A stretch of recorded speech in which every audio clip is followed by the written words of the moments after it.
ನನ್ನ ವಿಧಾನಸಭಾದಲ್ಲಿ ನಾನು ಕಿರುಕುಳನು ಆಗ್ತಾ ಇದೆ, ತಮ್ಮೆಲ್ಲ ಗಮನಕ್ಕಿದೆ. ತಾಲೂಕು ಆಸ್ಪತ್ರೆ ಉದ್ಘಾಟನೆ ಮಾಡೋ ಸಂದರ್ಭದಲ್ಲಿನೂ ಕೂಡ ಯಾವ ರೀತಿ ಅವರ ವರ್ತನೆ ನೋಡಿದ್ರಿ ನೀವು. ಇಲ್ಲಿ ಕೂಡ ನಾವು STP ಗುದ್ಲಿ ಪೂಜಾ ಕಾರ್ಯಕ್ರಮಕ್ಕೆ ಹೋದಾಗೂ ಕೂಡ ಅವಾಗೂ ಕೂಡ ನಮ್ಮ ಪೆಂಡಾಲನ್ನು ಕಿತ್ತೋಗೋದು, ನಮ್ಗೆ ಅಲ್ಲಿ ಮಾಡ್ಲಿಕ್ಕೆ ಅವಕಾಶ ಮಾಡಿಕೊಡ್ಲಿಲ್ಲ. ನಮ್ಮದೇ ಸರ್ಕಾರ ಇದೆ, ಈ ಒಂದು ಕಿರುಕುಳವನ್ನ ತಡೆಯೋದಕ್ಕೆ ನಿಮ್ಮ ಸರ್ಕಾರನೇ ಇತ್ತು, ಅದು ಆಗ್ತಾ ಇರ್ಲಿಲ್ವಾ ಸರ್? ಕಿರುಕುಳ ತಡ್ತಾ ಇದ್ದೇವಲ್ಲ ನಾವೇನು. ಅವರು ಕಿರುಕುಳ ಕೊಟ್ಟರು ಕೂಡ ಹಾಸ್ಪಿಟಲ್ ಉದ್ಘಾಟನೆ ಮಾಡಿದ್ವಿ, STP ಉದ್ಘಾಟನೆ ಮಾಡಿದ್ವಿ. ಆದ್ರೂ ಕೂಡ ಇನ್ನೂ ಬಲ ಬೇಕು ನಮ್ಗೆ. 10,000 ಪಟ್ಟ ಮಾಡಿಸ್ತಾ ಇದ್ದೀವಿ. ಈಗ ಈ ಹಿಂದೆ ದೊಡ್ಡ ದೊಡ್ಡ ಅಧಿಕಾರದಾಗಿದ್ರು ಯಾರು ಮಾಡಲಿಲ್ಲ. ಇವತ್ತು ನಾವು 13 KPSC ಶಾಲೆಗಳನ್ನು ತಂದಿದ್ದೀವಿ. ಶಿಶ್ನಾಳ ಶರೀಫ್ ಪ್ರಾಧಿಕಾರವನ್ನು ಮಾಡಿದ್ದೀವಿ. ಇವತ್ತು ಗುಡ್ಡ ಚೆನ್ನಾಪುರವನ್ನು ಪ್ರಾಧಿಕಾರಕ್ಕೆ ಸೇರಿಸಿ ಅಲ್ಲೇ ಡೆವಲಪ್ಮೆಂಟ್ ಮಾಡ್ತಾ ಇದ್ದೀವಿ. ಹಾವೇರಿ ಜಿಲ್ಲೆ ಅಂದ ತಕ್ಷಣನೇ ಅದರಲ್ಲೂ ಹಾವೇರಿ ರಾಜಕೀಯ ಅಂತ ನೋಡಿದಾಗ ಶಿಗ್ಗಾಂವ್ ಕ್ಷೇತ್ರದಲ್ಲಿ ಯಾವಾಗಲೂ ರಾಜಕೀಯ ಚರ್ಚೆಗಳು ನಡೀತಾನೆ ಇರುತ್ತೆ. ಇದೇನು ಹೊಸದು ಅಲ್ಲ, ಹಳೆಯದು ಅಲ್ಲ. ಆದರೆ ಈಗ ನಡೀತಕ್ಕಂಥ ಅದರಲ್ಲೂ ಈ ತಿಂಗಳು ಸಾಕಷ್ಟು ಚರ್ಚೆಯಲ್ಲಿದೆ ಶಿಗ್ಗಾಂವ್ ಕ್ಷೇತ್ರ. ಇದನ್ನು ಮಾತಾಡೋದಕ್ಕೆ ಶಿಗ್ಗಾಂವಿಯ ಶಾಸಕರು ಯಾಸೀರ್ ಅಹಮದ್ ಖಾನ್ ಪಠಾಣ್ ಅವ್ರು ನಮ್ಮ ಜೊತೆ ಇದ್ದಾರೆ. ಅವ್ರು ನಾನು ಮಾತಾಡ್ತಾ ಹೋಗ್ತೀನಿ. ಸಾಕಷ್ಟು ವಿಷಯಗಳಿದೆ, ಅದ್ರ ಬಗ್ಗೆ ಕೇಳ್ತಾನೆ ಹೋಗ್ತೀನಿ. ಸರ್ ನಮಸ್ತೆ. ನಮಸ್ಕಾರ. ಏನು ಸರ್ ಇದು ಯಾವ ಹಾವೇರಿ ಜಿಲ್ಲೆ ಅಂದ ತಕ್ಷಣನೇ ಅದರಲ್ಲೂ ಶಿಗ್ಗಾಂವ್ ಕ್ಷೇತ್ರ ಅಂದಾಗ ಯಾಕೆ ರಾಜಕೀಯ ಚರ್ಚೆಗಳು ಹೆಚ್ಚಾಗಿ ಕಾಣಿಸ್ಬರುತ್ತೆ ಅಂತ? ಶಿಗ್ಗಾಂವ್ ವಿಧಾನಸಭಾ ಕ್ಷೇತ್ರ ಇದು ದಾರ್ಶನಿಕರ ಕ್ಷೇತ್ರ. ಇದು ಶಿಶ್ನಾಳ ಶರೀಫರು, ನಂತರ ಗುರು ಗೋವಿಂದ ಭಟ್ರದಿದೆ, ಕನಕದಾಸರ ಜನ್ಮಸ್ಥಳ ಇದೆ. ಯಾವಾಗಲೂ ಹಲವಾರು ಒಳ್ಳೆ ವಿಚಾರಗಳಲ್ಲಿ ಶಿಗ್ಗಾಂವ್ ವಿಧಾನಸಭಾ ಕ್ಷೇತ್ರ ಚರ್ಚೆಯಲ್ಲಿತ್ತು.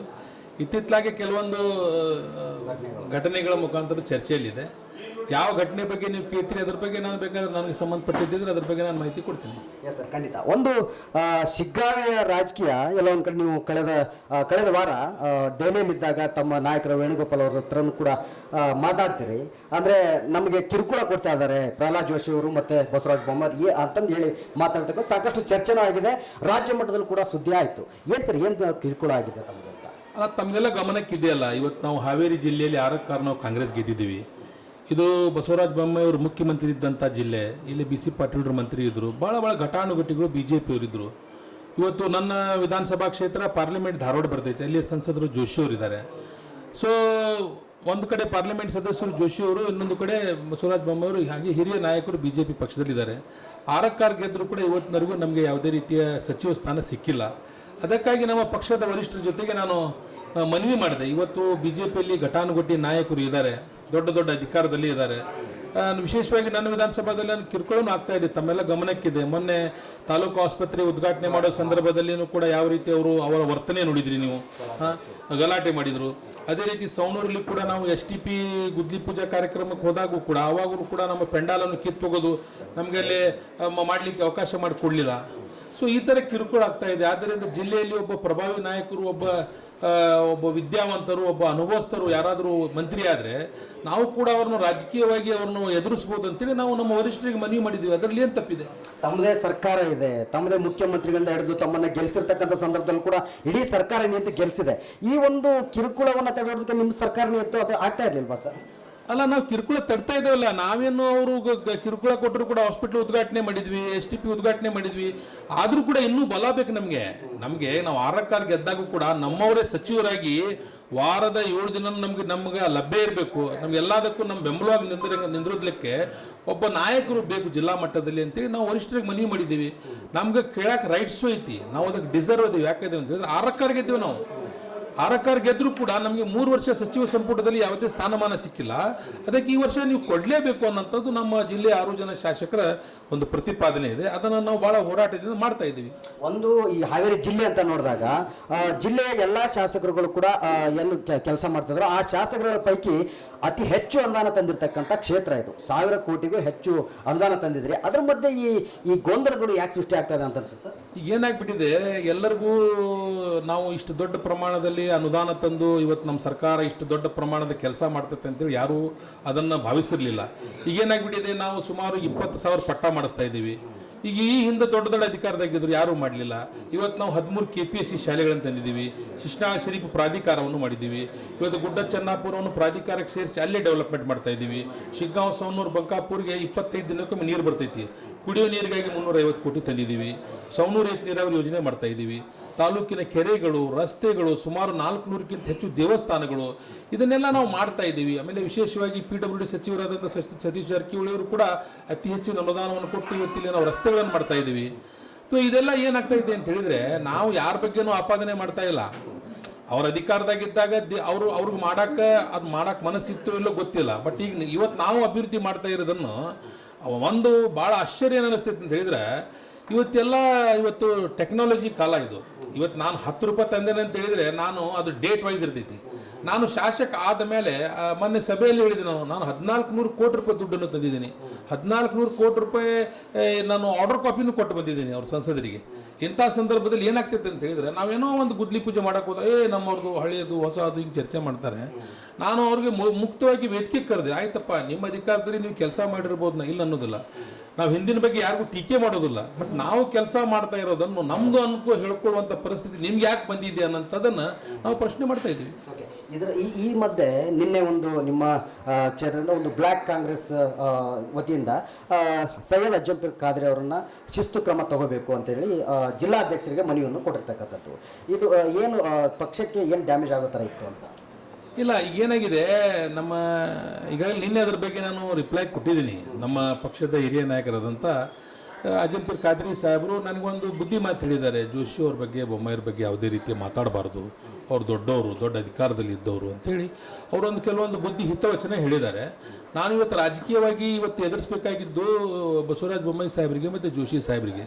ಅವ್ರ ಬಗ್ಗೆ ಮಾತಾಡಬೇಕು ಬೇಡ ಅಂಥೇಳಿ ನಮ್ಮ ಬ್ಲಾಕ್ ಕಾಂಗ್ರೆಸ್ ಅಧ್ಯಕ್ಷರು ಎಲ್ಲರೂ ಕೂಡ ಅದನ್ನು ನಮ್ಮ ಜಿಲ್ಲಾಧ್ಯಕ್ಷರಿಗೆ ಪಕ್ಷದಲ್ಲಿ ನಡೆದಿರುವಂಥ ಆಂತರಿಕ ಬೆಳವಣಿಗೆಗಳ ಬಗ್ಗೆ, ಈಗ ಪಕ್ಷದ ವಿಚಾರ ಬಂದಾಗ ನಮ್ಮ ಜಿಲ್ಲಾಧ್ಯಕ್ಷರು ನಮಗೆ ಸುಪ್ರೀಮು. ನಮ್ಮ ಪಕ್ಷದ ಹಿರಿಯ ನಾಯಕರು, ಬ್ಲಾಕ್ ಅಧ್ಯಕ್ಷರುಗಳು, ಗ್ಯಾರಂಟಿ ಸಮಿತಿ ಅಧ್ಯಕ್ಷರು, ಜಿಲ್ಲಾ ಅಧ್ಯಕ್ಷರ ಗಮನಕ್ಕೆ ತಂದಿದ್ದಾರೆ. ಅವರು ಅದ್ರ ಬಗ್ಗೆ ಸೂಕ್ತವಾದ ನಿರ್ಧಾರ ತೆಗೆದುಕೊಳ್ಳಿ. ಯಾಕಂತ ಹೇಳಿದ್ರೆ, ಅಂದ್ರೆ ನೀವು ಇದು ಪಕ್ಷಕ್ಕೆ ಒಂದು ರೀತಿ ಹೇಳಿಕೆ ಕೊಟ್ಟಿರುವಂಥದ್ದು ಇದು ಡ್ಯಾಮೇಜ್ ಆಗುತ್ತೆ ಅಂತ ಅನ್ಸುತ್ತೆ ನಿಮಗೆ ಅಂತ? ಅಲ್ಲ, ಪಕ್ಷಕ್ಕೆ ಸಲುವಾಗಿ ನಮ್ಮ ವಿರೋಧ ಪಕ್ಷದವ್ರ ಬಗ್ಗೆ ಮಾತಾಡೋದ್ರಿಂದ ನಮ್ಮ ಪಕ್ಷಕ್ಕೆ ಡ್ಯಾಮೇಜ್ ಹೆಂಗೆ ಆಗ್ತೈತಿ? ನನಗೆ ಆಗಿದ್ದ ಅನುಭವ ಹೇಳಿದೆ. ಶಿಗ್ಗಾಂವ್ ದವಾಖಾನೆಯಲ್ಲಿ ಆಗಿದ್ದು, ಸೌನೂರು STPಯಲ್ಲಿ ಆಗಿದ್ದನ್ನು ಹೇಳಿದೆ. ಈಗ ನಾನು ನಮ್ಮ ವರಿಷ್ಠರಿಗೆ ನನ್ನ ಕ್ಷೇತ್ರದ ಬಗ್ಗೆ ಹೇಳಬೇಕಲ್ಲ. ಇವತ್ತು ನಾನೊಬ್ಬ ಕಾಂಗ್ರೆಸ್ ಪಕ್ಷದ ಅಭ್ಯರ್ಥಿಯಾಗಿ ಇವತ್ತು ಪಕ್ಷದ ಒಂದು ಸಿಂಬಾಲ್ ಮೇಲೆ ನಾನು ಗೆದ್ದಿದ್ದೇನೆ. ನಮ್ಮ ವಿರುದ್ಧ ಹೋರಾಟ ಐತಿ ಇವತ್ತು ನಾಳೆ ನಾವು ಡೀಸೆಲ್ ಪೆಟ್ರೋಲ್ ಬಗ್ಗೆ ಹಾವೇರಿಯಲ್ಲಿ ಸ್ಟ್ರೈಕ್ ಮಾಡ್ತಾ ಇದ್ದೀವಿ. ಇವತ್ತು ಡೀಸೆಲ್ ಪೆಟ್ರೋಲ್ ರೇಟ್ ಹೆಚ್ಚು ಮಾಡಿದವ್ರ ಬಗ್ಗೆ ನಾವು ಮಾತಾಡಬೇಕಲ್ಲ. ಇವತ್ತು ಗ್ಯಾಸ್ ಬೆಲೆ ಹೆಚ್ಚಾಗಿದೆ, ಅದ್ರ ಬಗ್ಗೆ ಮಾತಾಡಬೇಕಲ್ಲ. ರೈತರಿಗೆ ಗೊಬ್ಬರ ಬೇಕು, ಅದ್ರ ಬಗ್ಗೆ ಮಾತಾಡಬೇಕಲ್ಲ. ನೀಟ್ ಪರೀಕ್ಷೆ ಇವತ್ತು ರದ್ದಾಗಿದೆ, ಯಾಕೆ ರದ್ದಾಗಿದೆ ಅದ್ರ ಬಗ್ಗೆ ಮಾತಾಡಬೇಕಲ್ಲ. ಇವತ್ತು ನಾನು ಹೆಂಗೆ ವೋಟ್ ಪಡ್ಕೊಂಡಿದ್ದೀನಿ, ಸಂಸದರು ಹಂಗೆ ವೋಟ್ ಪಡ್ಕೊಂಡಿದಾರಲ್ಲ, ಅವ್ರದ್ದು ಜವಾಬ್ದಾರಿ ಇದೆಯಲ್ಲ, ಇನ್ನೆಲ್ಲ ನಮಗೆ ಇದೆಯಾ? ಕರ್ನಾಟಕ ರಾಜ್ಯದಿಂದ 5 ಲಕ್ಷ ಕೋಟಿ ರಾಜ್ಯ ಸರ್ಕಾರಕ್ಕೆ ಟ್ಯಾಕ್ಸ್ ಬಂದರೆ 5 ಲಕ್ಷ ಕೋಟಿ ಕೇಂದ್ರಕ್ಕೆ ಹೋಗ್ತಾ ಇದೆ. 5 ಲಕ್ಷ ಕೋಟಿ ಟ್ಯಾಕ್ಸಲ್ಲಿ ನಾವು ಸುಮಾರು 3 ವರ್ಷದಲ್ಲಿ ಸುಮಾರು 1200-1300 ಕೋಟಿ ಗ್ಯಾರಂಟಿಗೆ ದುಡ್ಡು ಕೊಟ್ಟಿದ್ದೇವೆ ನಮ್ಮ ವಿಧಾನಸಭಾ ಕ್ಷೇತ್ರಕ್ಕೆ. ಸುಮಾರು 1400 ಕೋಟಿ 1.5 ವರ್ಷದಲ್ಲಿ ನಾನು ಶಾಸಕಾಗಿ ಅನುದಾನ ತಂದಿದ್ದೀನಿ. ಅವ್ರದ್ದು ಹೇಳಬೇಕಲ್ಲ ಅವರು. ಸರ್, ಈಗ ಈ ರೀತಿ ಬೇರೆ ಒಂದು ಬಿಜೆಪಿ ಪಕ್ಷದವ್ರನ್ನ ಹೇಳಿರುವಂಥದ್ದು ಅಥವಾ ತಮ್ಮ ಸ್ವಪಕ್ಷಕ್ಕೆ ಬೆಂಬಲ ಕಡಿಮೆ ಆಯ್ತು ಅನ್ನೋ ಒಂದು ಈ ರೀತಿಯಲ್ಲಿ ನೋಡಿದಾಗ, ಕಳೆದ ಒಂದು ತಿಂಗಳ ಹಿಂದೆ ಕಾರ್ಯಕ್ರಮ ನಡೆದಿರ್ತಾರೆ. ಅಲ್ಲಿ ಪ್ರಹ್ಲಾದ್ ಜೋಶಿ ಅವರು ಕೂಡ ಇರ್ತಾರೆ, ತಾವು ಇರ್ತೀರಿ ವೇದಿಕೆ ಮೇಲೆ, ಸೋಮಣ್ಣ ಬೇವನ್ಮರದವರು ಕೂಡ ಇರ್ತಾರೆ. ಅಲ್ಲಿ ಒಂದು ಜನರೇಟ್ ವಿಷಯವಾಗಿ ಅಲ್ಲಿ ನಿಮ್ಮ ಎದುರುಗಡೆ ಒಂದಷ್ಟು ಮಾತುಗಳನ್ನು ಮಾತಾಡ್ತಾರೆ. ಸೋಮಣ್ಣ ಬೇವನ್ಮರದವರು ಲೂಟಿ ಮಾಡಿರ್ತಕ್ಕಂಥ ಇದನ್ನ ಕೋಟಿ ಲೂಟಿ ಮಾಡಿದ್ರೆ ಇದೊಂದು ಜನರೇಟ್ ತರಕ್ಕಾಗಲ್ವಾ ಅಂತಂದೇಳಿ ಅವರು ಕೂಡ ತಮ್ಮ ಪಕ್ಷದವ್ರೆ, ಅದು ತಮ್ಮ ಗಮನಕ್ಕೆ ಬಂದಿರುತ್ತೆ. ಅಲ್ಲ, ಅದು ಸುಮಾರು 6 ತಿಂಗಳಿಂದ ಇದರಲ್ಲಿ ಆಗಿದ್ದದು, ನಮ್ಮ ಚಳ್ಳಾಳ ಮಾವೂರಲ್ಲಿ ಆಗಿದ್ದದು. ಚಳ್ಳಾಳ ಗ್ರಾಮದಲ್ಲಿ ಅವರು ಅಧಿಕಾರಿಗಳಿಗೆ ಹಿಡಿದ್ರು. ಅದು ಹಿಂದೆ ಯಾರೋ ಕಾಂಟ್ರಾಕ್ಟರು ನಮ್ಮ ಪೀರಿಯಡಲ್ಲಿ ಆಗಿದ್ದಲ್ಲ, ಅದು ಹಿಂದೆ ಬಿಜೆಪಿ ಸರ್ಕಾರದಲ್ಲಿ ಆಗಿದ್ದದು.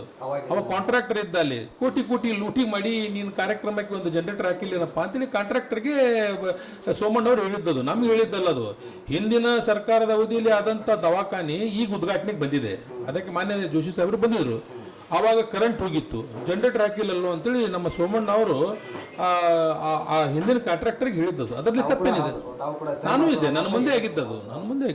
ಸರ್, ಈಗ ನಿಮ್ಮ ಕ್ಷೇತ್ರವನ್ನು ಹೊರತುಪಡಿಸಿ ಸಚಿವ ಸ್ಥಾನ ಅಂತ ಬಂದಾಗ ಎಲ್ಲ ಒಂದ್ ಕಡೆ ಹಾವೇರಿಗೆ ಮತ್ತೆ ಅನ್ಯಾಯ ಆಯ್ತು ಅಂತಂದೇಳಿ ಕ್ಷೇತ್ರ ಜನ ಎಲ್ಲ ಮಾತಾಡ್ತಾರೆ, ಅಂದ್ರೆ ಜಿಲ್ಲೆ ಜನ ಮಾತಾಡ್ತಿದ್ದಾರೆ. ಮೊದಲ ಪಟ್ಟಿಯಲ್ಲಿ ನಮಗೆ ಯಾರಿಗೂ ಇನ್ನೂ ಸಚಿವ ಸ್ಥಾನ ಕೊಟ್ಟಿಲ್ಲ ಅನ್ನೋ ಒಂದು ನೋವು ಕೂಡ ಇದೆ. ಮುಂದಿನ ಪಟ್ಟಿಯಲ್ಲಾದ್ರೂ 2ನೇ ಪಟ್ಟಿಯಲ್ಲಿ ಸಿಗುತ್ತಾ ಅಥವಾ ತಮ್ಮ ಅಭಿಪ್ರಾಯ ಏನು?